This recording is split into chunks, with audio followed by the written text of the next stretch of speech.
It's perhaps one of the most awaited recent IPOs, but yesterday it saw Coinbase hit the market. So the crypto exchange, pretty volatile day, almost got to 430 a share, then traded back towards 300 within an hour of trading finishing and closed the day at 324. So what does it mean? Is there more to come for Coinbase, for their share price? Or has it been a bit overhyped and had an explosive first day, but that might be it for a while? I thought we'd take a look at Coinbase, given I think a lot of the hype around the IPO, and we've had its first day of trading. Pretty volatile session, as we can see. I don't think we can take too much from a charts and technical analysis point of view when it comes to Coinbase at the moment, with just one day to go on. But I think the next few days will be interesting to see if $300 ends up being something of a base for the share price. So in this video, I'll talk a bit about what happened with Coinbase, what they do, the pros and cons, those who think there's much more to come from the price, and those who think actually it is overhyped. We'll also take a look, come back and have a look at Bitcoin and Ethereum in a bit more detail.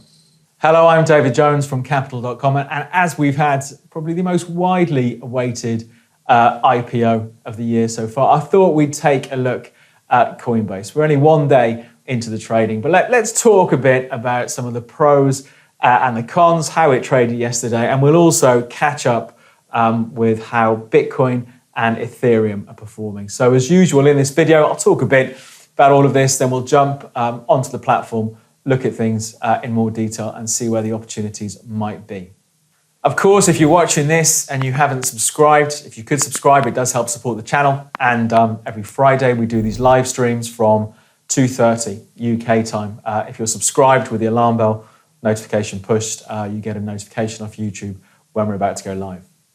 So let's get into talking about Coinbase. So it's an exchange for buying and selling cryptocurrency, and it made its debut as a publicly traded company on the Nasdaq on Wednesday, the 14th of April.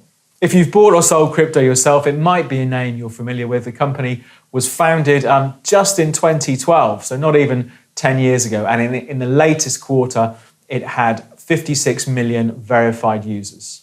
So this IPO of Coinbase is seen, I think, as another watershed moment in the world of cryptocurrencies. It's seen as another sign that cryptocurrencies continue to move in the mainstream. You can now buy and sell shares in a crypto exchange.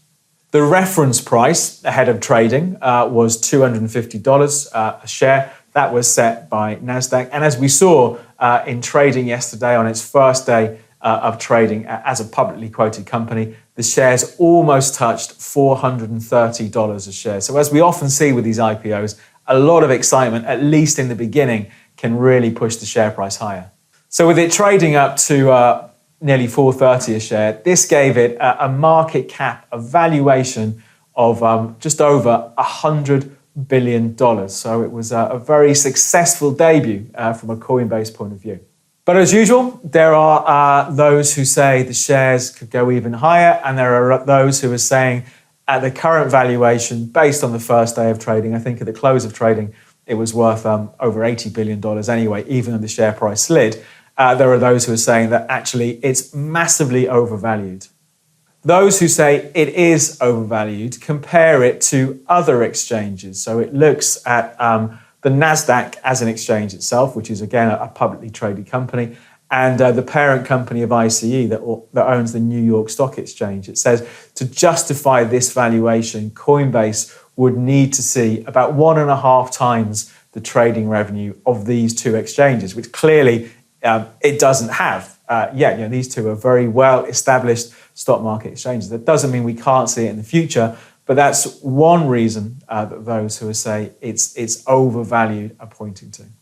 Of course, there are always two sides to every argument. For every seller, there is a buyer. And those who are supportive and expect much higher targets, I've read a target of, I think, $600 a share just this morning doing the research for this, are saying we're still in the very early stages still of cryptocurrency when it comes to it being adopted more mainstream, and assuming that the world of cryptocurrency is going to continue to grow amongst investors, both individual and institutional. This can only help grow the revenues of exchanges like Coinbase. So some would point to the future potential here and not what's going on today in the here and now.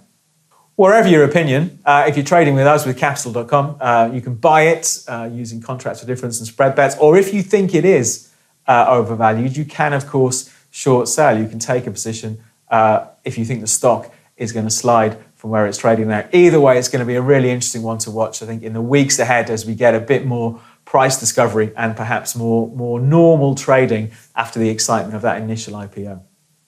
And I thought we'd use this as an opportunity to catch up with two of the more popular cryptocurrencies. So we'll take a look now. We'll jump on the charts. We'll take a look at Bitcoin that just a couple of days ago hit fresh all-time highs yet again. This has meant the price of Bitcoin has more than doubled so far this year in 2021. We'll also take a look at Ethereum. At the time of recording, that's hit fresh all-time highs today, which means its price has done even better than Bitcoin. We've seen Ethereum more than treble so far this year. So is there more to come, or is it just euphoria tied into the Coinbase flow? Let's take a look at Bitcoin and Ethereum in a bit more detail and see where the opportunities might be.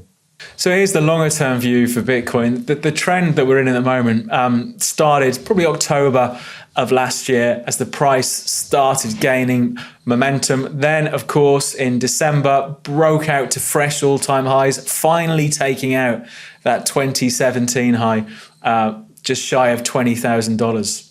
And this is where we are now. We've traded up yesterday, briefly above 64,000, getting to 64,765, that sort of area. And it's another breakout, breakout buyers of Bitcoin when it breaks through the previous high have been well rewarded so far over the last 4 months. Also, we have seen the price continue to push higher.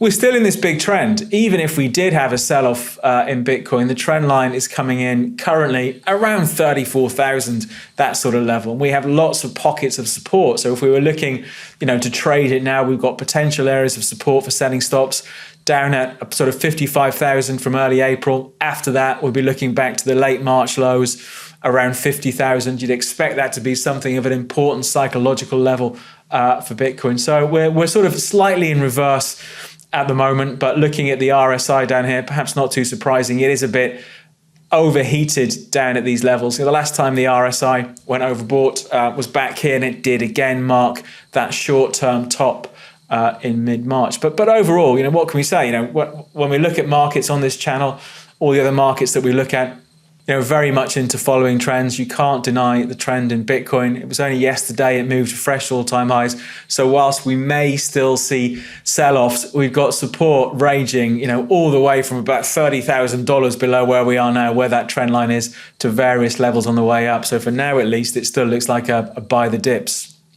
A similar story with Ethereum, although in the short term, its relative strength has been stronger.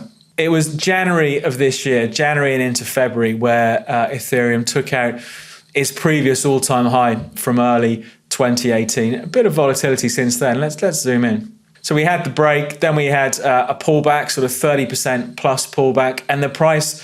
What was interesting, I thought early April looked like it was breaking out a little bit of chop, and then finally over the last few days we've had this more decisive move for the breakout. So again, if we go back to the trend off the March lows from last year, so we're more than a year into this trend, that's coming in around $600 at the moment, perhaps not too relevant when the price is trading at 2,400 at the time of recording. So perhaps if we pick up on this shorter term trend, actually even from here, from the Jan lows, let's take a look at that.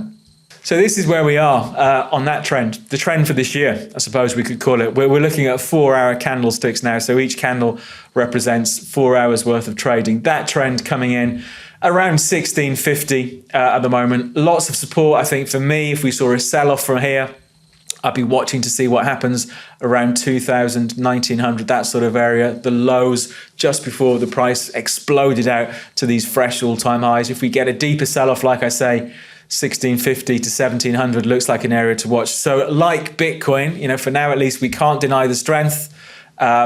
plenty of momentum behind this. When it comes to targets, I think it's always a little bit finger in the air when we get moves like this, but it's not uncommon to see swings of around $600 or more in terms of the price for Ethereum. So given the latest breakthrough 2.2, then 2,800 doesn't look like too ridiculous a medium-term target for this crypto. And for now, at least, it looks like the dips, we'd expect the buyers to come back in. That's it for the update. Coinbase is going to be fascinating how this trades over the next few weeks. We'll come back into it and do a review when things have settled down. But for now, from me, David Jones and Capital.com, good luck with your trading. For more trading videos just like this, please subscribe to our channel.